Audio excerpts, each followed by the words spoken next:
केवल उसके अहंकार को, अपितु उसके आत्मसम्मान को भी क्षति पहुंची। जहां से इस युद्ध का अंत हुआ है, वहीं से लोहितांग के अंतर युद्ध का आरंभ हुआ है। और जो भीतर पराजित होता है, उसे हर दिशा में केवल पराजय ही दिखती है।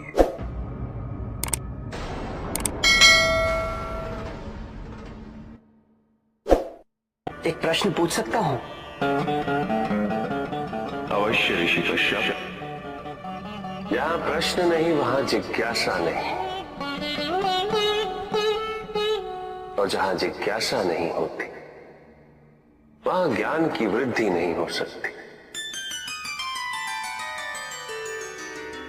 निसंकोच होकर पूछिए। प्रभु, आप तो कालोपरी हैं, सर्वज्ञ हैं, त्रिकालदर्शी हैं। चारों ओर ये जो अज्ञान का अंधकार फैल रहा है, उसमें ज्ञान का मूल अर्थ कहीं ना कहीं खोता जा रहा है।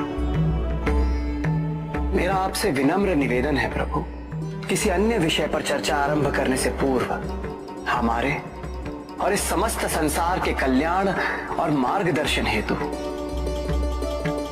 आप ज्ञान की मूल परिभाषा से एक बार हमें पुनः अवगत करवाएं। ज्ञान और अज्ञान की परिभाषा को स्पष्ट रूप से समझने के लिए ज्ञान और अज्ञान की विशेषताओं का स्मरण करना आवश्यक है। जिसके कारण स्वार्थ, विनाश, क्रूरता, अशांति और भय में वृद्धि हो, वह ज्ञान है। किंतु जो व्यक्ति को उदार, निर्भीक, सहनशील और विनम्र बनाए, वही ज्ञान है। अज्ञान की शक्तियां दुरुपयोग करने हेतु प्रेरित करती हैं, किंतु जो अपनी शक्तियों और अपने सामर्थ्य के प्रति अपने उत्तरदायित्व को समझाए, जो न केवल अपने अपितु अपने से पहले संसार के उद्धार हेतु प्रोत्साहित करे, वो ज्ञान है। ज्ञान का मूल उद्देश्य ही परोपकार है, सृजन है। दूसरों की भावनाओं को समझना, उनका आदर करना, यही ज्ञान है। क्योंकि ज्ञान हमें न केवल अपने अपितु दूसरों के दुख और सुख के प्रति भी संवेदनशील बनाता है। किंतु जो दूसरों की भावनाओं का अनादर करे, उसे ज्ञान की श्रेणी में कैसे रखा जा सकता है?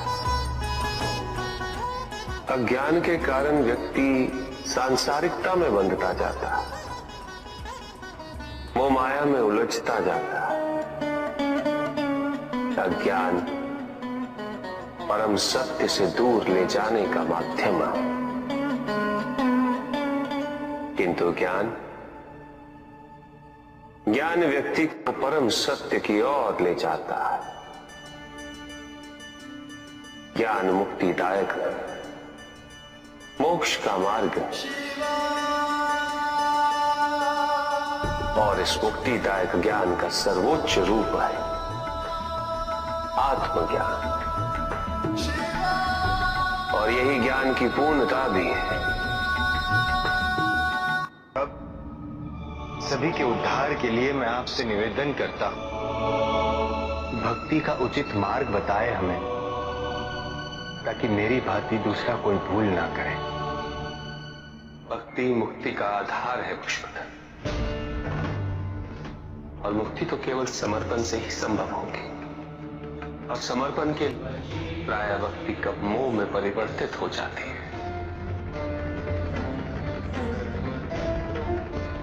और ऐसे में पथ भ्रमित होना अनिवार्य है।